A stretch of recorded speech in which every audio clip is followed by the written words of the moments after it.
नमस्कार प्यारे अभ्यर्थियों, मेरा नाम आनंद शर्मा। मैं एडवोकेट राजस्थान हाई कोर्ट और सुप्रीम कोर्ट ऑफ इंडिया में। आज हम बात करने जा रहे हैं जो अध्यापक भर्ती परीक्षा के जो केस चल रहे हैं उच्च न्यायालय में। आज उसकी डेट थी, तो आज लेवल 1 पे सुनवाई थी।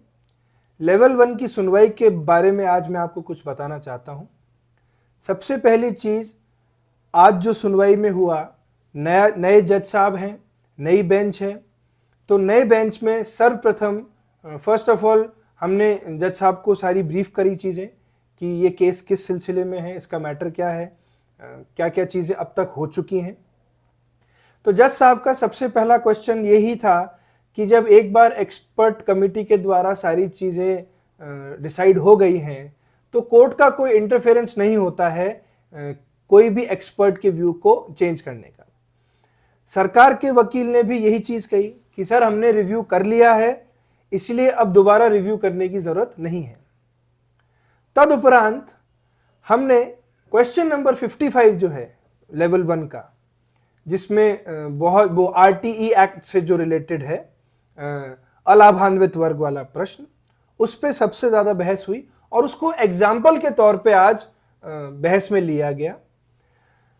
क्वेश्चन ये है कि जो 4 शब्द उसमें लिखे हैं, क्या वो अलाभान्वित वर्ग की परिभाषा में आते हैं या नहीं आते। सरकार के वकील ने यह कहा कि ये जो डेफिनेशन है, ये वेग, ये जो क्वेश्चन है ये वेग है, कंफ्यूजिंग है, इसलिए इस क्वेश्चन को हमने डिलीट किया। हमारा कहना यह था कि ये क्वेश्चन पूर्ण तरीके से सही है। चारों एस्पेक्ट जो डेफिनेशन में आरटी एक्ट में दुर्बल वर्ग के दिए हुए हैं, वो चारों एस्पेक्ट उस क्वेश्चन में हैं, तो वो क्वेश्चन पूरी डेफिनेशन को कंप्लीट करता है।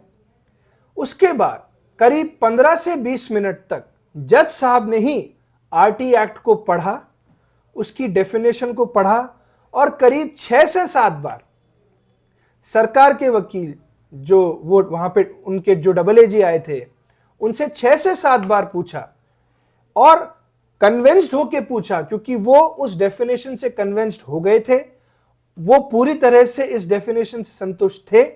उन्होंने 6 से 7 बार सरकार के अधिवक्ता से पूछा कि क्या ये क्वेश्चन गलत है। जो लर्नेड काउंसिल थे, जो उनके सरकार के अधिवक्ता थे, वो थोड़ा कंफ्यूज हुए, इसीलिए बार बार जज साहब के पूछने के बाद भी सरकार के अधिवक्ता उसका जवाब नहीं दे पाए। इसीलिए जज साहब ने यह कहा कि सरकार पूरी तरह से प्रिपेयर होके आए, क्योंकि ये जो एक्सपर्ट की कमेटी से जो इन्होंने कंप्लायंस रिपोर्ट पेश की है वो एरोनस है, उसमें बहुत सारे लूप पोल्स हैं। इन लूप पोल्स को ही हमने दिखाया। इसी बात से माननीय जज साहब संतुष्ट हुए कि हाँ, कि जो एक्सपर्ट कमेटी की रिपोर्ट है उसमें भी मिस्टेक हो सकती है। और सुप्रीम कोर्ट की बहुत सारी रूलिंग्स ये कहती हैं कि अगर एक्सपर्ट कमेटी की जो रिपोर्ट्स हैं उसमें कोई मिस्टेक्स हैं, देन माननीय न्यायाधीश महोदय ने संतुष्ट होकर हमारे जो आर्ग्यूमेंट्स थे, माननीय न्यायाधिपति का एक ही कंटेंशन था कि एक्सपर्ट कमेटी ने अगर रिपोर्ट दे दी है then court is no one to interfere.